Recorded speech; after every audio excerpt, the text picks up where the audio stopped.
Alors, merci Monsieur Besson. Avant d'inviter Monsieur Luc Agbetoro, je ne sais pas si vous notez, mais moi j'apprends beaucoup. Monsieur DJ Nagbe nous a dit que pour avoir une présentation qui captive, il faut maîtriser le sujet, il faut être aligné sur son discours, il faut pouvoir dire ce qu'on fait et faire ce qu'on dit, il faut être créatif. Et Monsieur Besson a ajouté en disant que pour influencer le public dans la prise de parole, il faut travailler sur le langage du corps. Il faut travailler sur la voix et le ton, se connecter avec le public et enfin travailler sur le storytelling. Et j'ai bien aimé une de ces phrases qui disait, c'est bien de constater, mais c'est mieux d'agir. Alors, Monsieur Luc, êtes-vous prêt? Veuillez partager avec nous votre connaissance sur la prise de parole. Sous acclamation, s'il vous plaît.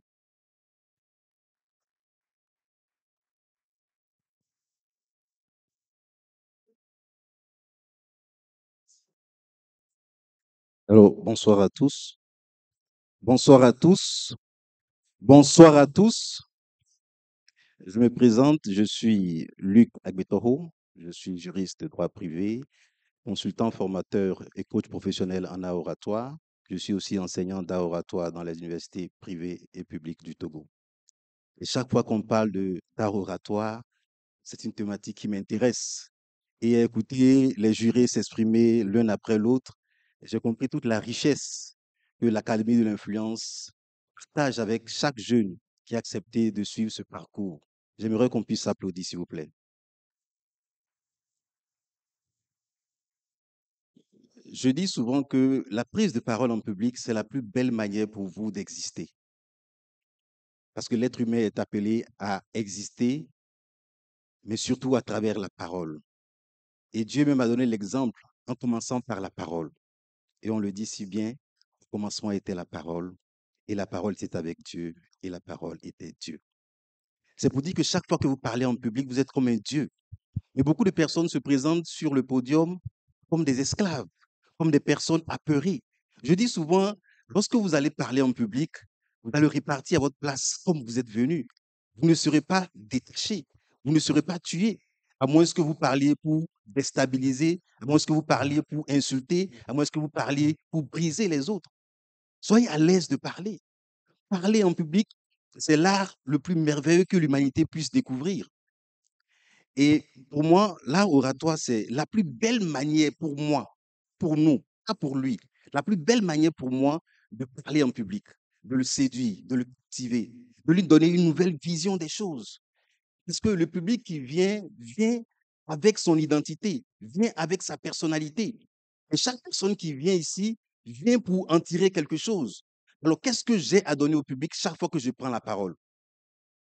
Et vous allez vous rendre compte que les plus grands discours, les plus beaux discours sont les discours qui ont de l'impact, sont les discours qui sont inspirants.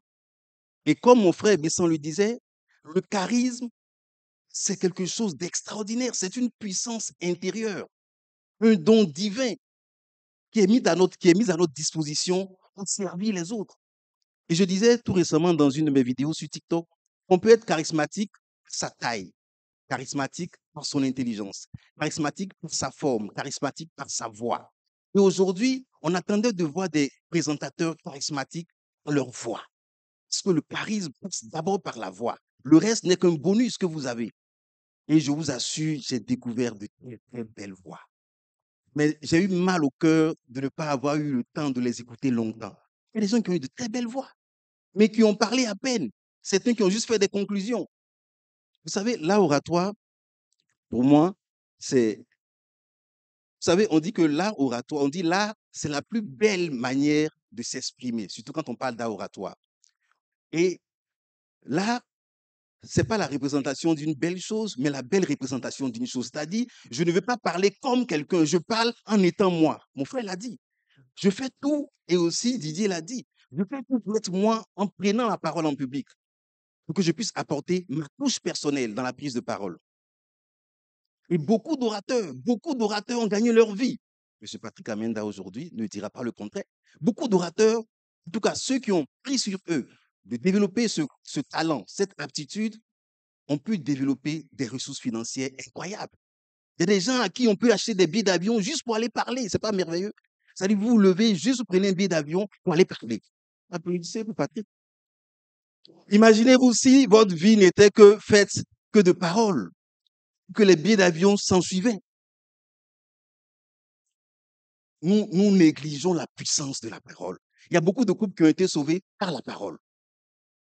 Beaucoup de boulots sauvés par la parole et gâtés aussi par la parole. Le choix des mots, c'est très important. Et donc, vous devez retenir une chose qui est essentielle pour moi, c'est que lorsque vous parlez, parlez pour vous faire entendre et parlez pour vous faire comprendre. Et la notion de charisme va vous aider d'abord à comprendre qu'il faut être en harmonie avec soi. Et Didier l'a si très bien dit. On ne peut pas venir parler qu'avec des mots. L'art oratoire, c'est l'art de parler avec des mots, mais au-delà des mots, on parle avec sa personnalité, toute son histoire. Moi, je m'attendais à voyager. Je m'attendais à aller dans l'imagination.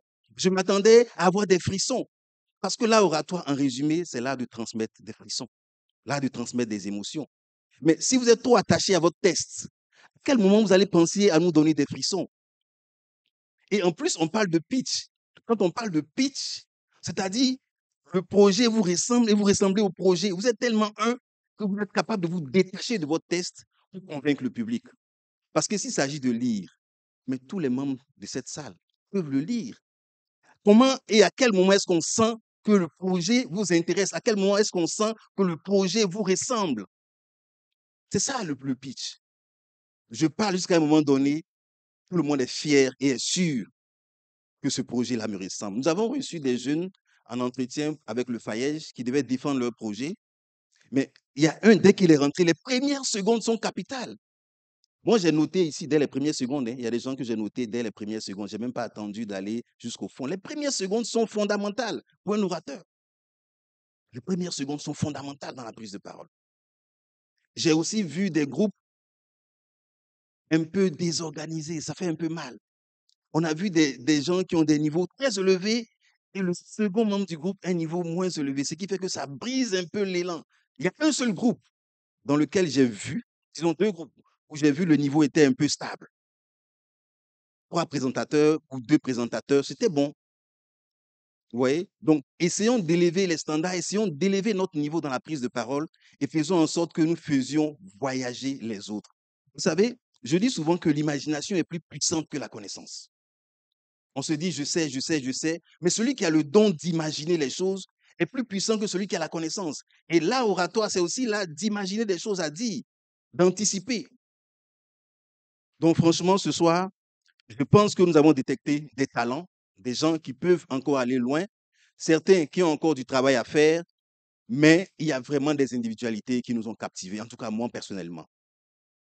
Donc, pour terminer, c'est de dire que, vous savez, on dit souvent que la plus grande peur de l'homme, bien avant la peur de la mort, c'est la peur de parler en public. Les gens ont plus peur de parler en public qu'ils ont peur de la mort. Ça, c'est les chercheurs qui l'ont démontré. On a plus peur de parler en public qu'on a peur de la mort. Alors qu'en réalité, la mort est plus puissante que parler en public. Qu'est-ce qui vous tétanise autant? J'ai vu des candidats avec beaucoup de confiance en eux. J'ai vu des groupes avec beaucoup de confiance en eux. Vous savez, votre énergie se transmet et se ressent. Lorsqu'un groupe monte sur scène, on voit le premier candidat, le deuxième, le troisième, on sent qu'il y a un niveau de confiance qui est très élevé. Et vous devez développer votre confiance en vous. Parce que sans la confiance en soi, vous allez rater beaucoup de choses. Vous pouvez avoir les compétences en entreprise, mais si vous n'avez pas la confiance en vous pour les démontrer, pour l'exprimer, ce sera dommage pour chacun de vous. Donc, je voudrais nous inviter, en tout cas, de ne pas forcément et toujours vous fier aux notes des jurés. Parce que parfois, nous faisons des compilations de notes qui donnent des points, qui donnent des moyennes. On peut se tromper parce qu'on n'est pas parfait. Mais que les résultats ne vous empêchent pas de continuer à vous améliorer. Parce que demain, c'est sûr que vous allez captiver l'attention d'autres personnes. Donc voilà, je voulais vous remercier et souhaiter qu'on applaudisse aussi notre présentatrice. Elle est partie de concours d'art oratoire à la pratique. Et c'est ce qu'on disait. Le concours d'art oratoire, aujourd'hui, elle est présentatrice. Et dans 1 an, 2 ans, je suis sûr que vous ne la reconnaîtrez plus. Merci beaucoup. Merci beaucoup, monsieur Luc.